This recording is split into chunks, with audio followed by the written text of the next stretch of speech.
On my 6-year-old daughter's birthday, my mother-in-law dragged in a bag of shit and with the words, "Here's your gift, you little brat," hurled the contents of the bag right into my daughter's face. The guests froze, my husband looked away, and I calmly did just one thing, after which my husband and his mother regretted forever that they were born into this world. But before I begin, I'll ask you to like and subscribe to the channel. Thank you, and enjoy listening. Veronica stood at the window of her studio on the 12th floor of the business center and looked at Charlotte spread out below. The city was preparing for evening, turning on its lights, and she was thinking about tomorrow. Mila would turn 6 years old. 6 years ago, the most important thing she ever had appeared in her life. Her daughter inherited her stubborn chin and gray eyes, but took her character from her father. Gentle, trusting, too trusting. The phone vibrated. A text from Victor. "Mom's flying in tomorrow afternoon. She'll stay with us for a week." Veronica clenched her jaw. Patricia Lynn, a mother-in-law with the manners of a school principal and the habit of controlling every breath of those around her. We didn't discuss this. Well, what is there to discuss? She's the grandmother. She wants to be there on her granddaughter's birthday. Victor, we have a 2-bedroom apartment. Where will she sleep? On the couch in the living room. Veronica, don't make a scene. It's just a few days. He had already stopped responding. Veronica slowly exhaled and returned to the blueprints of the new shopping complex. Work always helped her distract herself. She was a lead architect at a large design firm, managing 3 projects simultaneously, and had just won a bid for the renovation of a historic building in Uptown. Her colleagues respected her, management valued her. At home, however, she was simply Victor's wife and Patricia Lynn's daughter-in-law. Veronica bought the apartment on Tryon Street herself before getting married, with money from selling her parents' house after her father's death. Her mother moved to her sister's in Richmond, and Veronica remained alone at 27 with a 2-bedroom condo in the city center and a career that was just gaining momentum. She met Victor at an architectural project presentation. He worked as a project manager for a construction company, was charming, caring, knew how to listen. A year later they got married. Another year later Mila was born. Everything changed after the birth. Patricia Lynn seemed to receive carte blanche to interfere in their lives. She came without warning, rearranged furniture, criticized the choice of clothes for the child, gave unsolicited parenting advice. Victor said the same thing every time. She's just trying to help. Veronica learned to hold her defense politely but firmly. She never allowed her mother-in-law to control her home or her child. And Patricia Lynn hated this. 2 days later, the mother-in-law appeared on the doorstep with 3 huge suitcases and the air of a victor. A tall, heavy-set woman of 62 with a short haircut and the habit of looking down at her interlocutor. She sailed past Veronica into the hallway without greeting. "Victor, help me with my bags." Mila ran out of her room. "Grandma!" "Oh, my sweet girl." Patricia Lynn squatted down, opening her arms. "Come here, beautiful." Veronica watched this scene from the side. Mila hugged her grandmother, and she kissed her on both cheeks. "I brought you such a gift. Such a special gift. You'll be amazed." "What is it?" "I won't tell. It's a surprise. You'll get it on your birthday in front of all the guests. It will be unforgettable." Veronica felt a slight prick of anxiety, but brushed it off. She went to the kitchen to prepare dinner. Victor was helping his mother settle in the living room. Their muffled voices came from there, but the words couldn't be made out. The first evening passed relatively calmly. Patricia Lynn talked about her life in Columbia, South Carolina, where she had worked as an assistant principal at a high school before retirement, complained about neighbors, prices, the weather. Veronica nodded and served dishes. Mila was already asleep. Victor was unusually silent. The next day Veronica returned from work earlier than usual. She needed to pick up the ordered cake and check that everything was ready for the celebration. The apartment smelled of fried onions. Patricia Lynn was bustling about in the kitchen. I made meatloaf. I hope you don't mind. Thank you. You didn't need to bother. What bother? You work all the time. You don't have time to cook properly, and a child needs real food. Not these yogurts and salads of yours. Veronica walked past, not rising to the provocation. She took the car keys and was about to leave when she heard her mother-in-law's voice from the living room. She was talking on the phone, not closing the door. This spoiled brat's 6th birthday is the perfect opportunity to put everything in its place. You'll see, I know how to teach people like them a lesson. They think that because the condo is in her name, they can act so high and mighty. But I'll show her who's really in charge of this family. Veronica froze in the hallway. Spoiled brat. This was about Mila, about her 6-year-old daughter. Yes, everything is ready. Victor knows he's supporting me. He understands that mother is right. Finally, my son has taken my side. Her heart beat faster. Veronica quietly left the apartment and went down in the elevator. In the car, she just sat for several minutes, gripping the steering wheel. What exactly was Patricia Lynn planning, and why was Victor silent? In the evening, she tried to talk to her husband. They stood on the balcony. The mother-in-law was putting Mila to bed. What is your mother planning to do at the birthday? Victor looked away. I don't know what you're talking about. Victor, I heard her conversation. You were eavesdropping. I was in my own apartment. She was speaking loudly enough. He nervously rubbed the back of his head. Mom she thinks that Mila is too spoiled. That you spoil her. Mila, my daughter. She wants to teach a 6-year-old child a lesson. Not the child you threw Mila. Veronica felt everything inside turn cold. And you agree with her? I don't agree, and I don't not agree. Veronica, Mom is an adult. She has her own views on parenting. Maybe she's right about something. Right about what exactly? Well, you really do sometimes act as if we're guests in your place. Your apartment, your money, your decisions. This is my condo. I bought it before our wedding. Exactly. You constantly remind me of this. I don't remind you, it's a fact. And Mom just wants to show you that family isn't your property. Veronica turned and went to the bedroom. The conversation was over. She lay down on the bed and stared at the ceiling. Victor didn't follow her. She heard him return to the living room, where his mother met him with a muffled, satisfied voice. The next morning, the day before the celebration, Patricia Lynn left the apartment with an empty shopping bag. She returned 2 hours later with a full one. But she immediately took this bag to the living room and locked it in her travel suitcase with a combination lock. What's in there? Asked Mila, peeking into the room. Your gift, sweetheart, you'll see tomorrow. Can I see it now? No, it's a surprise. A real surprise. The smile on the mother-in-law's face was somehow wrong, too wide. Veronica watched this from the corridor and felt growing anxiety. She waited until Patricia Lynn went to the bathroom and tried to look in the suitcase. Locked. A small combination lock.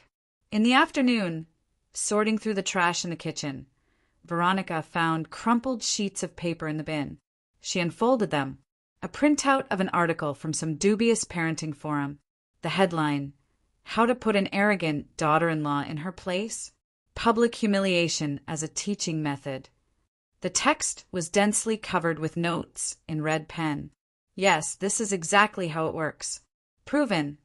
Veronica photographed the sheets on her phone and returned them to the trash bin. Her hands trembled slightly. She took out her phone and typed a message to her colleague Laura, with whom she had been friends for 8 years. Laura, if something goes wrong at the party tomorrow, please record everything on video. The answer came in a minute. What happened? I'll explain later. Just be ready. The evening passed in tense silence. Victor avoided her gaze. Patricia Lynn was pointedly gracious, helped set the table, played board games with Mila, read her stories. An exemplary grandmother. But Veronica saw how she periodically glanced at the locked suitcase in the corner of the living room, saw that hungry, anticipatory gleam in her eyes. At night, Veronica hardly slept. She lay next to snoring Victor and went through the options. Cancel the celebration under what pretext? Mila had been counting down the days to her birthday for a week. Kick out the mother-in-law. A scene is guaranteed, and Victor will definitely take his mother's side. Ignore the threat. But what if Patricia Lynn really planned something terrible? At 4 a.m, Veronica got up, poured herself some water, and approached the window. The city was sleeping.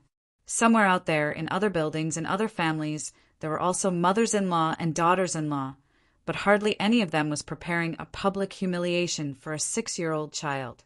In the morning on Mila's birthday, Victor found Veronica in the kitchen. She had already prepared breakfast, cut fruit, laid out children's dishes with images of unicorns. "Veronica, we need to talk." She raised her eyes to him. He looked tired, exhausted. "Mom, she can be harsh, but she's not mean. She just wants you to understand." "What exactly should I understand?" "That family is when everyone respects each other, when they take into account the opinion of elders." "Victor, what is she planning to do?" He looked away. "Nothing terrible, just a teaching moment. She'll show Mila that not everything in life will be the way she wants. Mila is 6 years old. It's time to learn." Veronica put the cup on the table so sharply that coffee spilled. "If you don't tell me right now what your mother has planned, I'll cancel the party." "You can't cancel it. The guests are already coming." "I can and I will." Victor clenched his fists. "Veronica, please don't blow this up. Think about the child. Mom just wants.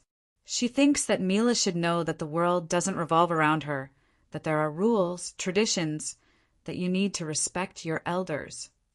This is a child's birthday party, not a lecture hall. That's exactly why Mom wants to make it memorable, so Mila learns the lesson." "What lesson?" He didn't answer, just turned and left the kitchen. Veronica remained standing at the table. "So it's serious. So serious that Victor is afraid to say it out loud." She took out her phone and wrote to several more guests, her former college roommate who worked as a child psychologist, a neighbor whose husband was a police officer, simply asking them to be attentive and, if something went wrong, to help. Mila woke up at 7 a.m, beaming with happiness. Veronica hugged her daughter and pressed her close. A small, warm body, the smell of children's shampoo, a trusting gaze of gray eyes. "Happy birthday, my sunshine." "Mom, how many guests will come?" "About 30. Your friends from daycare, my colleagues, neighbors." "And Grandma Pat will give me her gift." "She will. I wonder what it is." Veronica stroked her daughter's head. She was also curious and scared. By noon, the apartment was transformed. Colorful balloons, streamers, banners with the inscription, "Happy Birthday, Mila." The table was laden with treats. Veronica ordered a party entertainer in a princess costume who was supposed to arrive at 3 o'clock. Patricia Lynn bustled about in the kitchen, but Veronica politely and firmly sent her out. She was organizing the celebration herself. The first guests began arriving at 1 o'clock. Children from daycare with parents, neighbors, Veronica's colleagues. Laura appeared with a huge Lego set and discreetly nodded to Veronica, as if to say, "Got it on alert." The psychologist Sarah came with her daughter, Mila's age, and also exchanged a meaningful glance with Veronica. Patricia Lynn was in her element. She greeted guests, showed the apartment, told stories from Victor's childhood. Victor stood next to his mother and smiled a strained smile. Veronica watched them from afar. By 2 o'clock, almost everyone had gathered, 28 adults and 15 children. The apartment buzzed with voices and laughter. Mila rushed between guests, happy and excited. Veronica caught herself thinking that she wanted to stop time. Right now, everything was still good. Nothing had happened yet. At 2:30, Patricia Lynn approached Victor and whispered something in his ear. He nodded and headed to the living room. Veronica followed them with her eyes. The mother-in-law opened her suitcase and took out a large black trash bag with ties. Victor took the bag and hid it in the hallway closet behind the coats. Veronica felt her heartbeat quicken. It had begun. She discreetly approached the hallway when no one was there. A smell came from the bag. Disgusting, nauseating, Swedish rotten. She held her nose and quickly stepped away. At 3 o'clock the party entertainer arrived dressed as a fairy princess. The children gathered in the large room. Adults arranged themselves around. Games, activities, laughter began. Mila glowed with happiness. Veronica stood by the wall and didn't take her eyes off her mother-in-law. She sat on the sofa and smiled, patiently waiting for her moment. At 4 o'clock they brought out the cake. 6 candles. Mila blew them out on the first try, and everyone clapped. They began giving gifts. Dolls, building sets, books, board games. Mila joyfully squealed, hugged the gift givers, thanked them. Veronica felt the tension growing. Patricia Lynn still sat with her hands folded on her lap, waiting. When it came to grandmother's turn, the mother-in-law slowly rose from the sofa. The room fell silent. Everyone looked at her. Patricia Lynn smiled. Mila, my dear granddaughter, grandmother has prepared a very special gift for you. One that you deserve. She nodded to Victor. He went to the hallway and returned with the black bag, brought it to his mother. Veronica stepped forward, but Laura held her hand. Sarah already had her phone ready. Patricia Lynn took the bag and approached Mila. She looked at her grandmother with curiosity and expectation. Veronica saw her daughter's little face, those trusting eyes, and a single thought flashed through her head. Just try it. The cake was almost eaten. Children rushed around the apartment in a sugar high. Adults settled in rooms with cups of coffee. Veronica stood at the window in the large room and watched what was happening. Her mother, Margaret, helped clear the dishes. Father Michael talked with a neighbor about the HOA meeting. Veronica's colleagues, Laura, Dennis, Catherine, sat on the sofa discussing a new project. Sarah, the child psychologist, played with children in the corner. Her husband Ryan, who worked as a lawyer at a large firm, scrolled through something on his phone. In total, 32 people gathered in the apartment, 18 adults, 14 children. Mila fluttered between guests in her new peach-colored dress that Veronica had bought her as a gift. Her daughter's face glowed with happiness. She didn't yet know that in a few minutes her world would collapse. Patricia Lynn sat in an armchair near the TV and smiled. She had been a model of decency throughout the celebration, helped serve treats, praised the decorations, admired the cake. Margaret even whispered to Veronica in the kitchen that maybe she was wrong about her mother-in-law. Veronica didn't answer. She knew this was the calm before the storm. Victor stood by the bookshelf and pretended to examine the spines. But Veronica saw how he nervously swallowed, how his gaze slid to his mother every few seconds. He was waiting for a signal. The party entertainer had already left, receiving her payment and thanks. It was time for gifts. The children sat on the carpet in a semicircle. Adults stood behind them. Mila sat in the center on a special chair decorated with ribbons. Veronica turned on the camera on her phone, wanting to capture this moment. Laura also took out her phone and discreetly nodded to her. First came neighbor Mrs. Hudson with a huge stuffed animal, a 3-foot-tall teddy bear. Mila squealed with delight and hugged the bear. Then came other gifts. A construction set from Dennis, an art kit from Catherine, a book of fairy tales from Sarah, a dollhouse from Veronica's parents. The pile of gifts grew. Mila didn't have time to examine everything. Patricia Lynn sat and waited. Her turn was last. She had arranged it that way in the morning herself, saying she wanted to end the celebration on a high note. Veronica felt tension squeezing her temples. She exchanged glances with Sarah. She was already holding her phone, ready to film. When the last guest gave their gift, Patricia Lynn slowly rose from the armchair. The room became quieter. Everyone looked at her. She straightened her shoulders and smiled a broad, triumphant smile. "Mila, my dear granddaughter, grandmother thought for a very long time about what to give you. And, I understood you need to give what will teach you about life, what will show how the world really works." Veronica stepped forward, but Margaret held her by the elbow. Her mother looked at her questioningly. Veronica shook her head.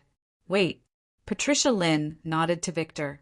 He paled but obediently went to the hallway, returned in a few seconds with a large black bag in his hands. A smell came from the bag, sharp, putrid, unbearable. Several guests winced. Children began holding their noses. Victor handed the bag to his mother. She accepted it and slowly walked to Mila. The girl looked at her grandmother with curiosity. There wasn't a shadow of apprehension in her eyes. She trusted. She loved her grandmother. Veronica took another step forward. Laura grabbed her hand. "Wait," she whispered. "We need evidence." Sarah was already filming. Ryan also took out his phone. Patricia Lynn stopped in front of Mila, stood over her, towering like a monument. She held the bag at arm's length. The smell became stronger. Margaret covered her mouth with her palm. "Mila," the mother-in-law pronounced loudly so everyone could hear. "You think you're special, that the world revolves around you, that everyone owes you something." The girl blinked, not understanding. "Your mother raised you as a spoiled little brat, just like herself. But I will teach you to respect your elders, teach you to know your place." Veronica rushed forward, but Laura held her tight. "One more second," she whispered. "Let her say everything.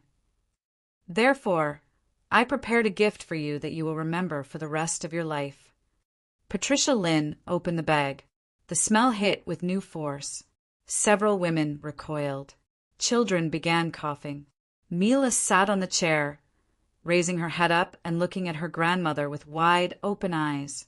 "On my 6-year-old daughter's birthday, my mother-in-law dragged in a bag of shit and with the words, 'Here's your gift, you little brat,' threw the contents of the bag right into my daughter's face." Time stopped. Brown mass with a disgusting smell flew through the air and fell on Mila, on her face, on her hair, on her new peach dress. The girl cried out and closed her eyes. The filth got in her mouth, in her nose. She began choking, coughing. Guests froze. My husband looked away. Somewhere on the edge of consciousness, Veronica heard screams of horror, children's crying, someone's outcry. But all this was far away, as if behind thick glass. She saw only one thing, her daughter, covered in filth, shaking from shock and disgust. And I calmly did just one thing, after which my husband and his mother regretted forever that they were born into this world. Veronica approached Patricia Lynn. She was still standing over Mila, holding the empty bag and looking at her creation with satisfaction. Before she could understand what was happening, Veronica grabbed her wrist, sharply turned her around, put her arms behind her back, and pressed on the pressure point between her shoulder blades. The technique that her self-defense instructor taught her 3 years ago worked flawlessly. Patricia Lynn cried out in pain and collapsed to her knees. Veronica held her, not letting her rise. The mother-in-law tried to break free, but Veronica pressed harder. "Stay down," she said quietly, but so that everyone heard. Patricia Lynn moaned and lay face down on the floor. Veronica knelt down, continuing to hold her arms behind her back, then raised her head and looked at the guests. "Sarah, take Mila. Take her to the bathroom. Wash this off her. Mom, go with them." Veronica's mother was already next to her granddaughter. She picked up the girl in her arms, pressed her to herself, not paying attention to the filth. Mila was crying uncontrollably, sobbing and choking. Sarah took her from Margaret's arms and carried her to the bathroom. Margaret followed. "Ryan," Veronica called to the lawyer. "Call 911 immediately." Ryan was already dialing, already calling. "Laura," film everything, every word, every movement. Already filming. Victor finally snapped out of his stupor. He stepped forward. "Veronica, what are you doing? Let Mom go." "Don't come closer," said Veronica, not raising her eyes to him. "Have you lost your mind? This is my mother. Your mother just covered a 6-year-old child, my child, in feces. She wanted to teach a lesson." "What lesson?" Veronica raised her eyes to him. There was something in her eyes that made Victor recoil. A lesson in humiliation, a lesson in cruelty. Patricia Lynn tried to say something, but Veronica pressed between her shoulder blades, and she fell silent, only moaning. Michael, Veronica's father, stood between Victor and his daughter, a tall, strong man of 70, a retired Army engineer. He silently crossed his arms on his chest. Victor looked at him and stepped back. "Michael, but you understand, this is a misunderstanding." "A misunderstanding." The father's voice was icy. "I just saw your mother cover my granddaughter with this in front of 20 witnesses. What misunderstanding is there?" The children had already been taken to another room by frightened parents. Crying and soothing voices could be heard from there. Adults stood in a semicircle around Veronica and her captive. Shock, disgust, anger on their faces. Dennis, Veronica's colleague, took out his phone and also began filming. "For the record," he said, "I'm documenting the incident. Date, March 23rd, 2025. Time, 4:20 p.m. Location, apartment 1205 at 200 South Tryon Street. Catherine sat next to Veronica on the floor. Need help?" "No, I'm holding her." "You'd better record the guest statements." "Who saw what?" Catherine nodded and began approaching people. They willingly told their stories, still not believing what was happening. Neighbor Mrs. Hudson was crying. "I saw everything," she sobbed. "This woman deliberately brought a bag with this and poured it on a child, on her birthday, on a little girl." Another neighbor, Mrs. Chen, stroked her back. "We all saw it. There are 30 witnesses here." Ryan approached Veronica. "Police and paramedics are on their way. They'll be here in about 15 minutes. We need to document the child's condition." "Thank you." Patricia Lynn finally spoke. Her voice was strained, angry. "You've all lost your minds. This was a teaching moment. The child should know that the world isn't all rainbows and sunshine." "Shut up," Veronica said quietly. "I'm the grandmother. I have the right to discipline my granddaughter." "You have no rights. You just committed a crime." "What crime?" "I'm teaching my own flesh and blood about life." "You covered a 6-year-old child with excrement in front of witnesses. This is child abuse under North Carolina law." Ryan nodded. "Exactly. Child abuse, assault on a minor, plus causing emotional harm. We still need to see what exactly was in that bag. If there were biohazards, additional charges will be added." Patricia Lynn turned pale. It was just manure. From a farm. I wanted to show her." "Shut up," Veronica interrupted her. "Every word you say will be used against you." Victor paced around the room, not knowing what to do. He approached Veronica's father. "Michael, talk to her. This is a family matter. We can resolve everything quietly. The family matter ended when your mother covered my granddaughter with manure." The father cut him off. "Now this is a police matter." Children's crying came from the bathroom. Veronica flinched, but didn't release her mother-in-law. She knew that if she let go now, she would try to escape or start behaving aggressively. She needed to hold her until the police arrived. Sarah came out of the bathroom. Her face wore a mask of professional calm, but her eyes betrayed fury. "Mila is in shock. She has an acute stress reaction. I gave her a children's Benadryl to help calm her. Margaret is now changing her into clean clothes. The dress will have to be thrown away." "Document it," Veronica asked. "You're a psychologist. Your professional assessment will be important for the case." "Already documenting." Acute psychological trauma as a result of intentional abuse. The child experienced humiliation, fear, disgust. The consequences may be long-term. Therapy will be required. Patricia Lynn tried to object, but Veronica pressed on her arms, and she fell silent, only moaning quieter. Laura continued filming. She walked around the room, recorded the soiled carpet, the empty bag, stains on the wall. "I have everything recorded," she said. "From the moment she took the bag to the moment you restrained her. Everything is on video." Dennis also nodded. "Me too. Plus, I recorded statements from 8 witnesses. Everyone says the same thing." Catherine approached with a notebook. "I wrote down the contacts of all the guests. They agree to give statements to the police." 10 minutes passed. Victor stood by the wall the whole time and looked at the floor. He no longer tried to defend his mother. He just stood there, pale with a lifeless expression. Veronica looked at him. "You knew." It wasn't a question, a statement. Victor raised his eyes to her. "I didn't know she would do this." "You're lying. You brought her the bag. You knew what was inside." She said it would be a teaching moment.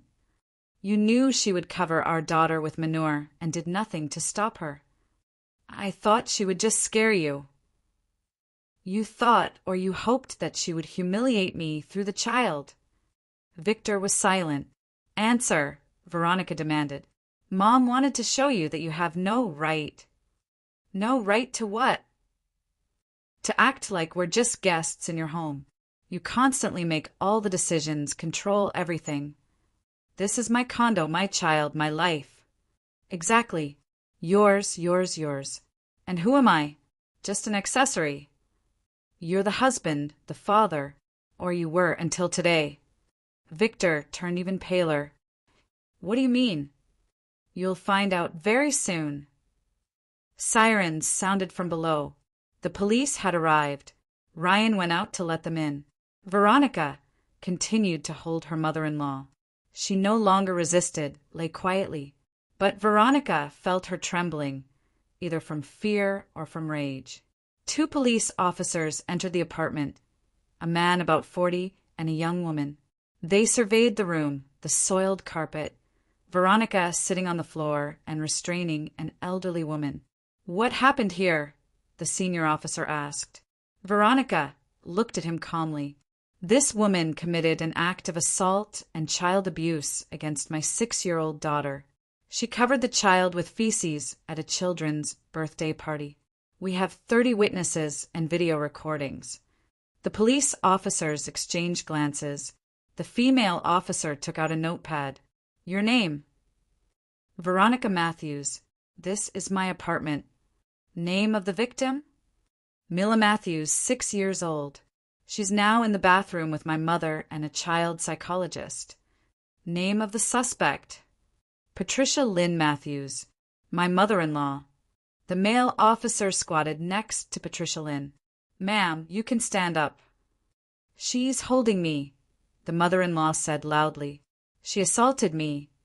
"I'm restraining her," Veronica corrected. "Citizen's arrest. Pressure point control. No strikes. The video recording confirms it." Laura nodded and showed the police officers her phone. "Everything is recorded from beginning to end." The officer watched the recording. His face became increasingly stony. When he saw the moment where Patricia Lynn poured the contents of the bag on the child, he closed his eyes and shook his head. "Jesus Christ." The female officer also watched the recording, then turned to Patricia Lynn. "Ma'am, you're under arrest for assault on a minor and child abuse. You have the right to remain silent. Anything you say can and will be used against you in a court of law. You have the right to an attorney." Veronica released the mother-in-law's arms.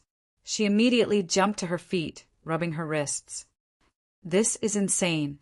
I was disciplining my granddaughter. This is my right as family."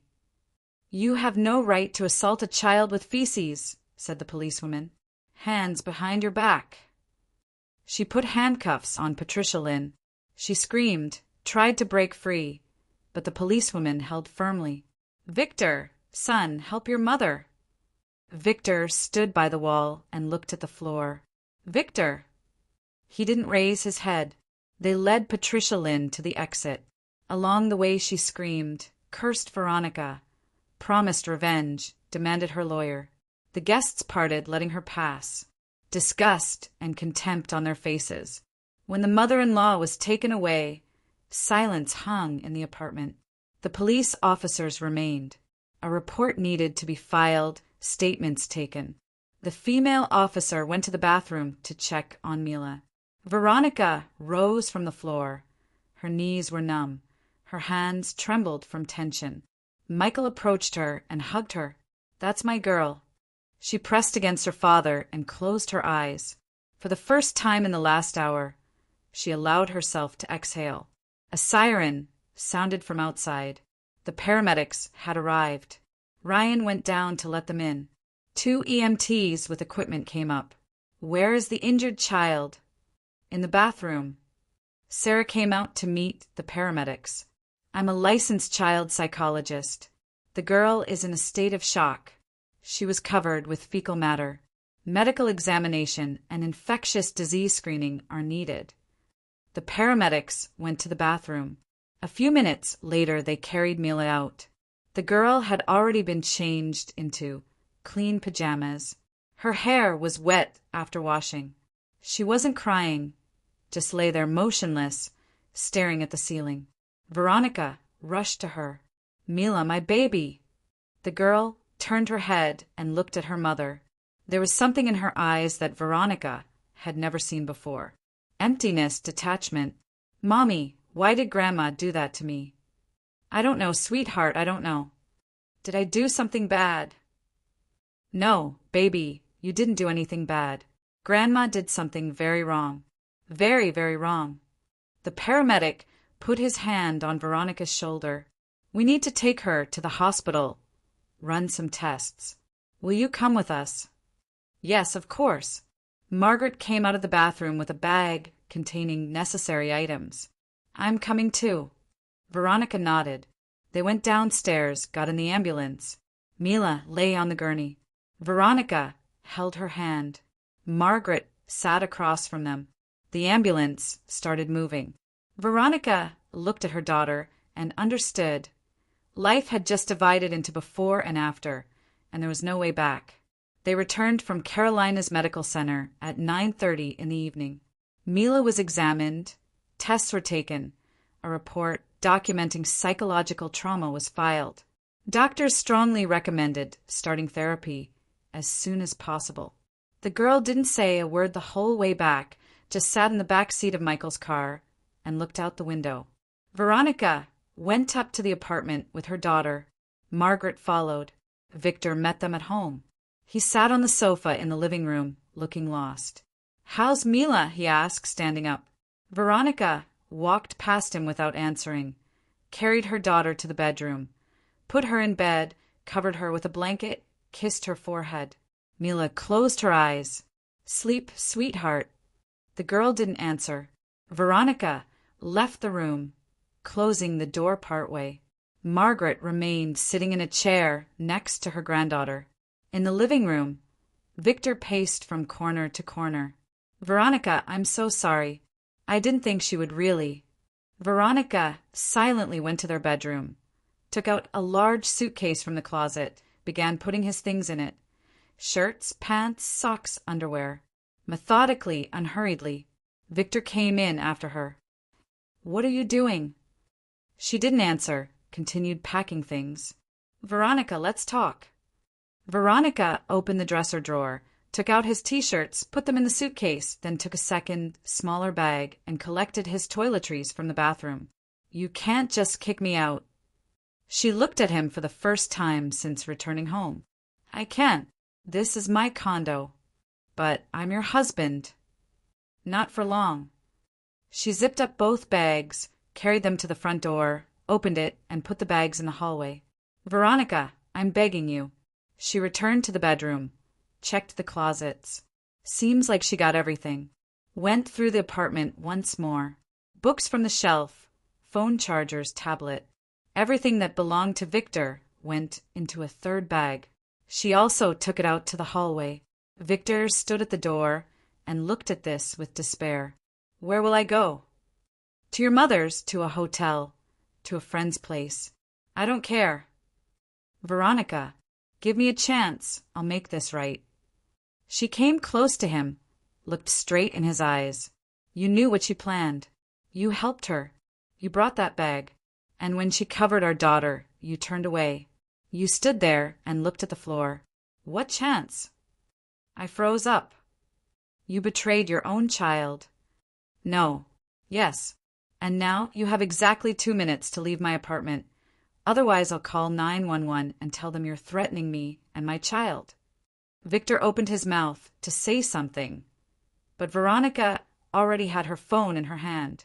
1 minute, 50 seconds. He grabbed his jacket and rushed out to the hallway.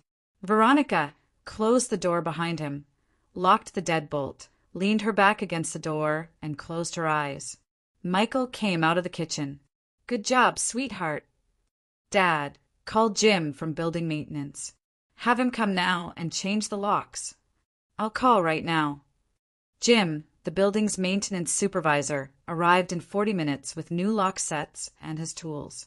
By 1 a.m. the locks were changed. Jim refused extra payment beyond his overtime rate. Don't worry about it, Ms. Matthews. You just take care of that little girl.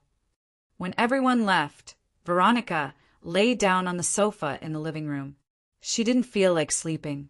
She lay and looked at the ceiling. Events of the day replayed in her head. Mila's face, the contents of the bag, the triumphant smile of the mother-in-law, Victor's averted gaze. At 6 a.m. she got up, took a shower, got dressed. Woke up her mother, who was sleeping on the pull-out bed in Mila's room. Mom, stay with Mila. I need to go somewhere. Where at this hour? To a lawyer's office. Jennifer Lawson. She starts seeing clients at 8. Margaret nodded. Veronica kissed her on the cheek and left the apartment. Jennifer Lawson was one of the best family law attorneys in Charlotte. Veronica had met her 2 years ago at an architectural conference, and they had exchanged business cards. Now this card came in handy. The lawyer listened to the story, watched the video recordings from Laura's phone that she had sent to Veronica during the night, reviewed the medical report from the hospital. This is a slam-dunk case, she said, setting aside the documents. Divorce will be straightforward. The condo is yours, purchased before marriage. Termination of parental rights, given that he witnessed the abuse and made no attempt to protect the child, is absolutely achievable. But we need evidence that he knew about the mother-in-law's plans in advance. Text messages. They should be on his phone. Did the police seize the phone? I don't know. We'll find out. I can request it. Anything else? I heard the mother-in-law's phone conversation. She said that Victor was aware and supporting her. That's your word against hers. We need hard evidence. Let's see what the police investigation turns up. Jennifer drafted the divorce petition right there with Veronica. 2 hours later, they left the office with a complete package of documents. I'll file today. The court will be scheduled in about 4 to 6 weeks. Be prepared for your ex-husband to fight back. Usually they start with threats, manipulation, pressure through family members. I'm ready. And get the child into therapy immediately. Find the best child psychologist you can. A specialist's professional opinion will be crucial in the parental rights termination case. Veronica nodded and drove home.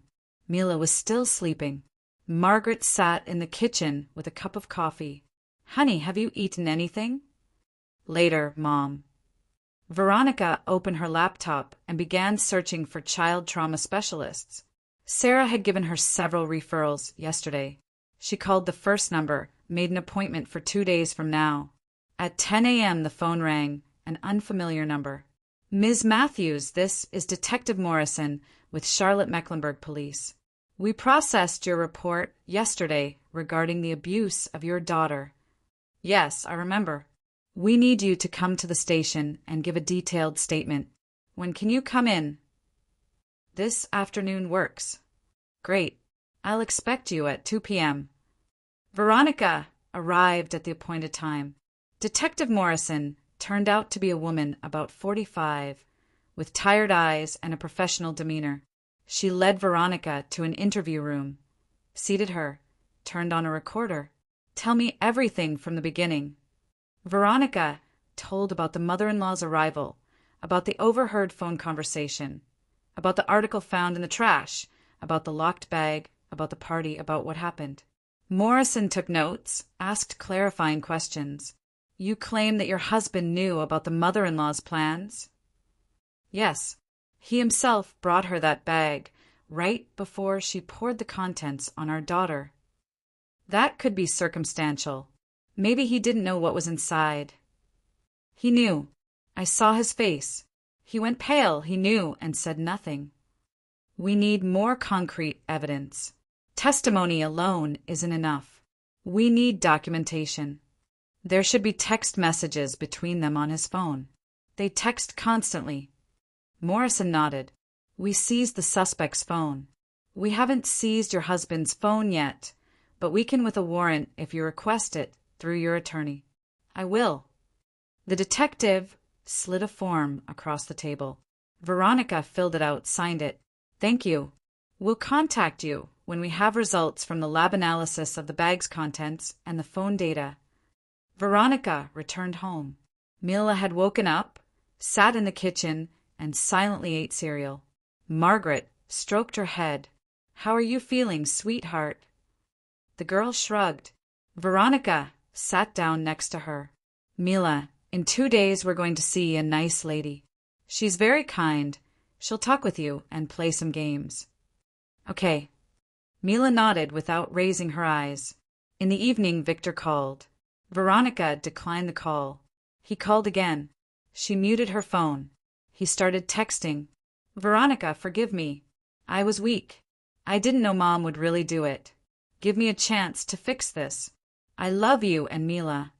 Veronica blocked his number. The next day, Laura came to see her at work. Have you seen what's happening online? No. What? Laura took out her phone, opened Facebook. There was a group called The Truth About Veronica Matthews. The group already had 140 members.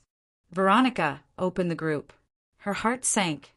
There were posts from Victor's relatives, from his former co-workers, from the mother-in-law's friends. Everyone unanimously claimed that Veronica was a tyrant, a control freak, a cruel woman who assaulted her mother-in-law, abused her husband, isolated him from his family. She's a psychopath. She attacked an elderly woman in front of children. Patricia Lynn just wanted to discipline her granddaughter, and this monster attacked her. Victor lived in constant fear. She controlled him like a puppet. Old photos of Veronica were attached to the posts, taken out of context with captions like, "Here she is, the tyrant." Poor Victor, how he suffered with this woman. Veronica felt a wave of nausea.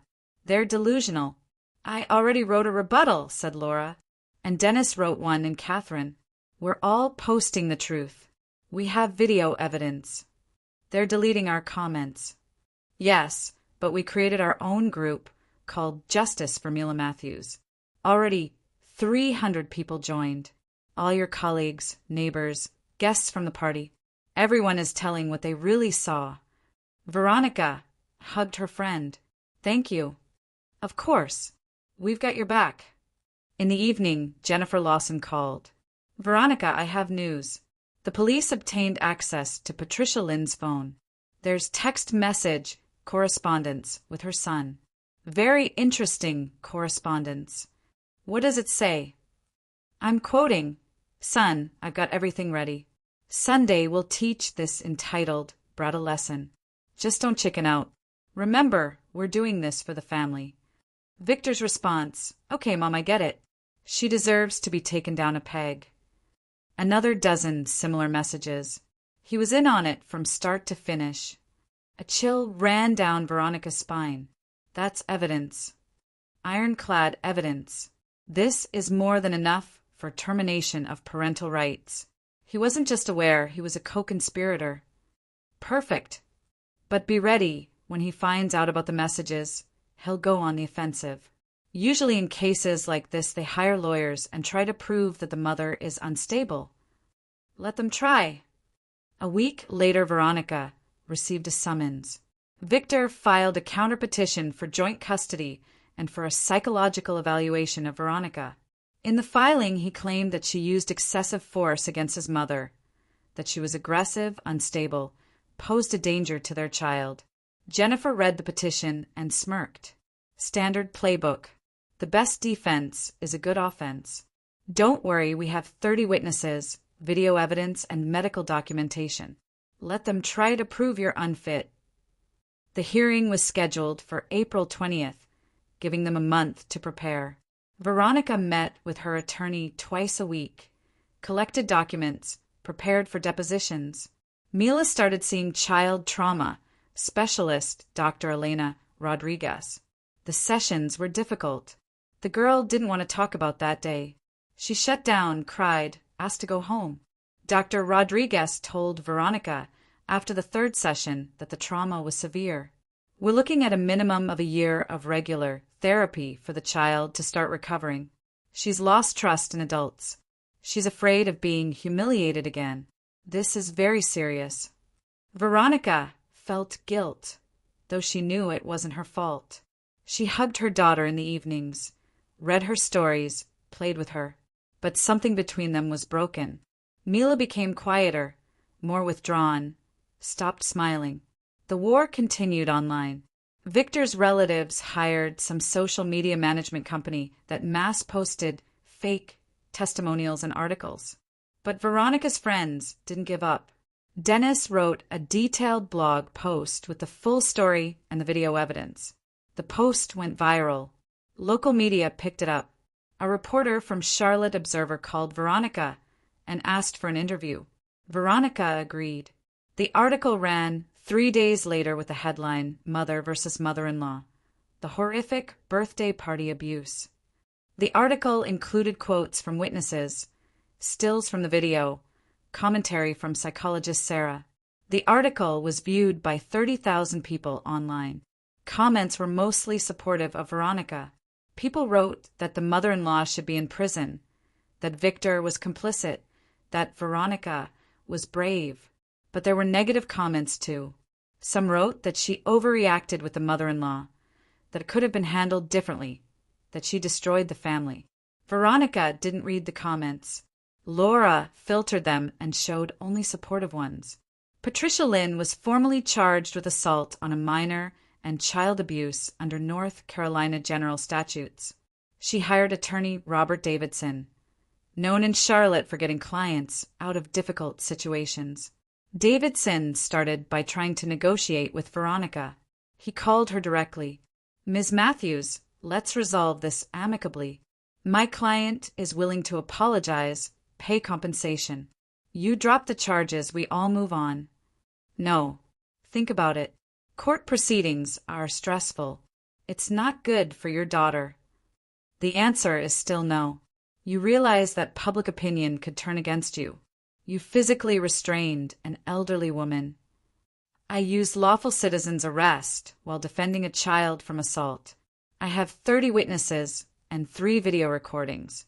Good luck in court, Mr. Davidson. She hung up. The mother-in-law's attorney changed tactics. He started giving interviews to local news outlets, claiming that Patricia Lynn was a victim of an abusive family situation, that Veronica had been alienating her husband's family for years, that the incident at the party was an unfortunate accident, not deliberate abuse. My client intended it as tough love. It was a lesson that went too far. There was no criminal intent. Laura read this interview and laughed bitterly. Tough love.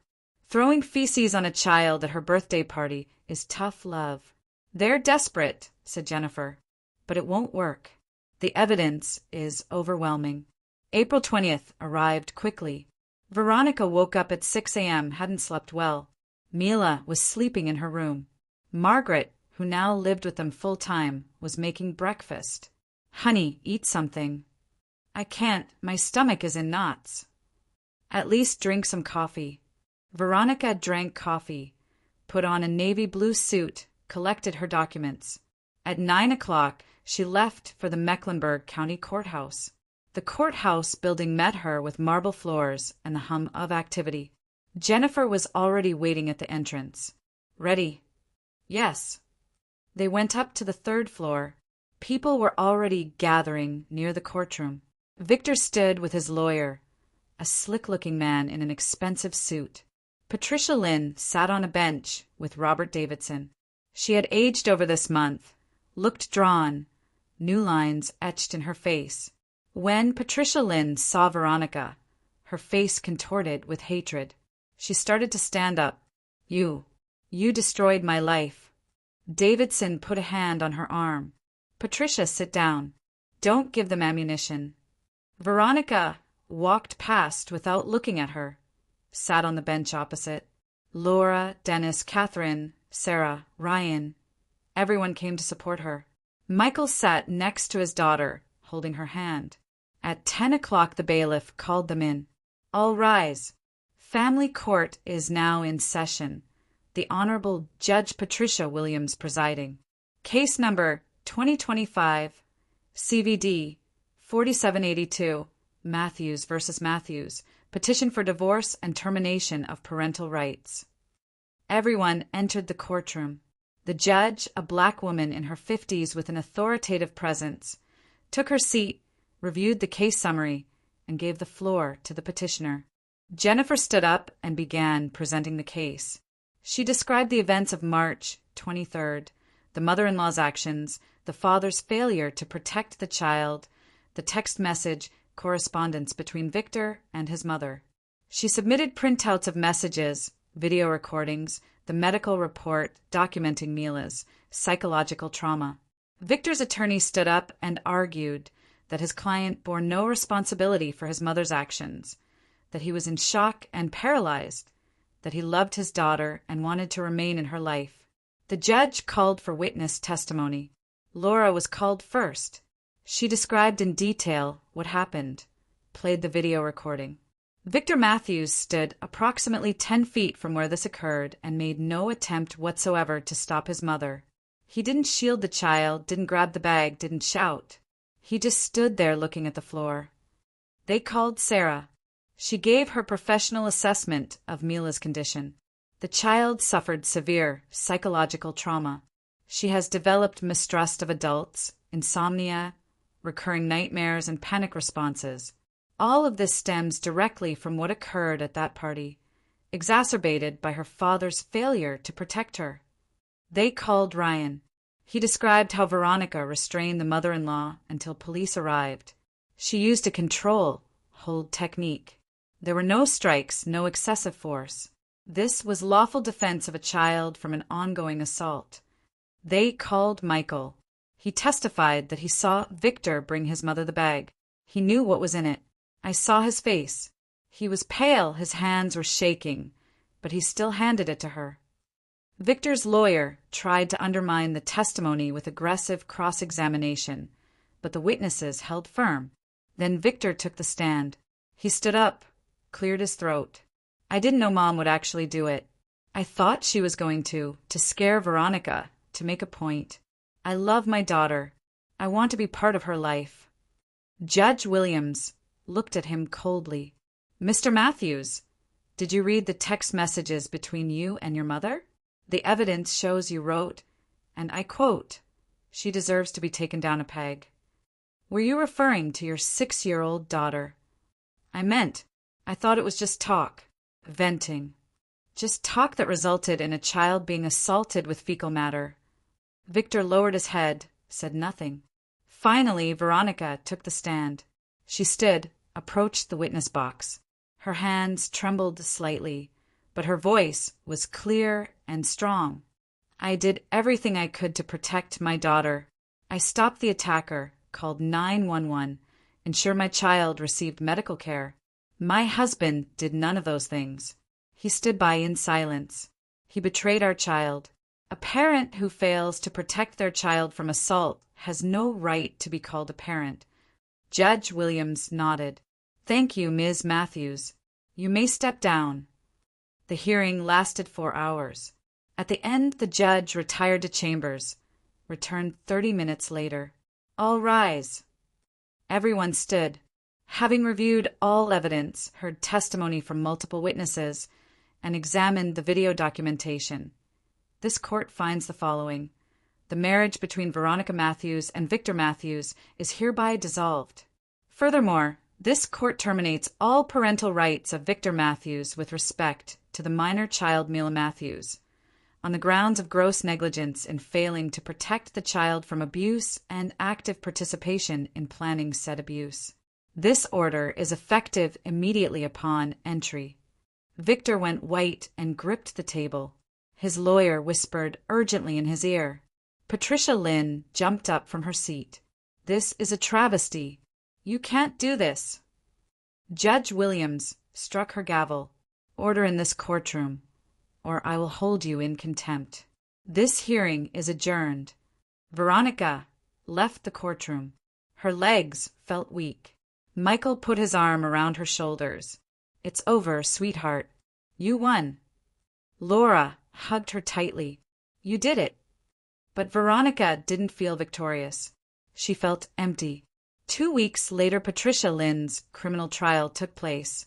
She was found guilty of assault on a minor and child abuse. Sentence: 2 years suspended, 300 hours of community service, mandatory anger management counseling, permanent restraining order prohibiting contact with Mila Matthews within 500 feet. Robert Davidson tried to appeal the conviction, but the appeal was denied. The evidence was too strong. The story continued in the media. It was picked up by CNN and several national news outlets. Veronica gave interviews, talked about the importance of protecting children from abuse, even when it comes from family members. She was invited on a daytime talk show to discuss family conflicts. She agreed, but set strict conditions. No showing Mila's face, no using her full name. The episode aired got 2 million views. Comments were mostly supportive, but there were critics too. Some said she was too harsh, that she destroyed a family, that the grandmother had a right to discipline. Veronica didn't read those comments. She knew she had done the right thing. Mila continued therapy with Dr. Rodriguez. Progress was slow. The girl still feared strangers, startled at loud noises, had trouble sleeping. Dr. Rodriguez said this was normal, that healing takes time. 3 months after the trial, Victor tried to contact Veronica through mutual acquaintances. He sent word that he wanted to see his daughter, that he'd changed, that he understood his mistake. Veronica sent back a clear message through her attorney. He has no parental rights. He is a legal stranger to Mila. Any attempt to contact or approach her will result in criminal charges for violation of the custody order. Victor didn't try again. Patricia Lynn served her community service hours at an animal rescue shelter, cleaning kennels and washing floors. Neighbors reported that she'd deteriorated significantly, looked 10 years older, rarely left her apartment except for her required service. Veronica felt nothing for her. No pity, no satisfaction, just indifference. Victor's relatives continued their online campaign for another 2 months, then gradually fell silent. The hate group closed due to inactivity. 6 months passed. Mila slowly began returning to life. She started smiling again, though less frequently than before. She began playing with other children at school, though she remained somewhat isolated. Dr. Rodriguez said these were positive signs. Veronica continued working. Her historic building renovation project won a regional architecture award. She was invited to speak at a conference in New York. She went for 2 days, leaving Mila with her mother. At the conference, a man approached her, an architect from Boston, mid-40s. They talked, exchanged contact information. He emailed her a week later, suggested getting coffee when he visited Charlotte. Veronica politely declined. She wasn't ready, didn't know if she'd ever be. Margaret sometimes broached the subject of Veronica's personal life. Honey, you're still young. 33 is nothing. You could meet someone. Mom, I have everything I need. Mila, my work, you and Dad. That's enough. But a woman needs companionship. Not every woman, not all the time. Her mother sighed, but didn't push. A year passed. Mila started second grade. She was still quieter than her classmates, still occasionally woke from nightmares, still flinched when someone approached from behind. But she was learning to live with it, learning to trust again. Slowly, very slowly. Dr. Rodriguez told Veronica during a follow-up consultation, the trauma will never completely disappear. It will always be there, somewhere deep inside. But Mila is learning to manage it. That's what matters most. Veronica watched her daughter coloring in the corner of the office and understood that every day was a small victory. Mila smiled this morning. Mila asked to go to a classmate's birthday party. Mila wanted new colored pencils. Small, simple things that made up a life. Veronica continued working, opened her own small architectural firm, brought Laura and Dennis onto the team. They handled 3 projects simultaneously, earned good income. Veronica set aside money for Mila's future, for college, for opportunities, for whatever she would need. She learned to live alone. In the evenings she read, watched movies, sometimes met up with friends. On weekends she took Mila to museums, parks, the children's theater. They created their own small world where it was calm and safe. Sometimes, very rarely, Veronica thought about Victor. She'd hear through mutual acquaintances that he'd moved to Atlanta, gotten a new job, was dating someone. She was genuinely glad for him. Let him live his life, far away from them. She didn't think about Patricia Lynn at all. That woman ceased to exist for her the moment the judge read the verdict. 2 years passed. Mila was in 3rd grade. She was doing well academically. She made 2 close friends, girls she video chatted with in the evenings. She joined an after-school art program and showed real talent. Her teacher said she had a gift. The nightmares had almost stopped, maybe once a month, no more. Dr. Rodriguez said they could reduce sessions to once a month instead of weekly. Veronica looked at her daughter and saw how she was growing, maturing, getting stronger, and understood that they had survived this together. Just the 2 of them. People still sometimes asked her, "Don't you regret being so harsh?" No, not once, not ever. And it was the truth. She had protected her child. She had done what needed to be done. And if she had to choose again, she would make the exact same choice. One evening, when Mila was asleep, Veronica sat on the balcony with a glass of wine and looked out at Charlotte's lights. The city lived its life. Millions of people solving their problems, building their futures, fighting their battles. She was one of them, an ordinary woman who had faced monstrous injustice and hadn't broken, who had protected what was most precious to her, who had learned to keep going. Life hadn't become a fairy tale. No Prince Charming appeared, no miraculous healing occurred, no universal recognition came. Life remained life, complex, sometimes difficult, requiring effort every single day. But it was her life, honest, real, uncompromising, with a clear conscience. Veronica finished her wine, set the glass on the balcony railing, and smiled. Tomorrow would bring new challenges, new projects, new small victories. And she was ready for it, ready to keep living, keep fighting, keep protecting her daughter from anything that might harm her. Because she was a mother, and that was everything.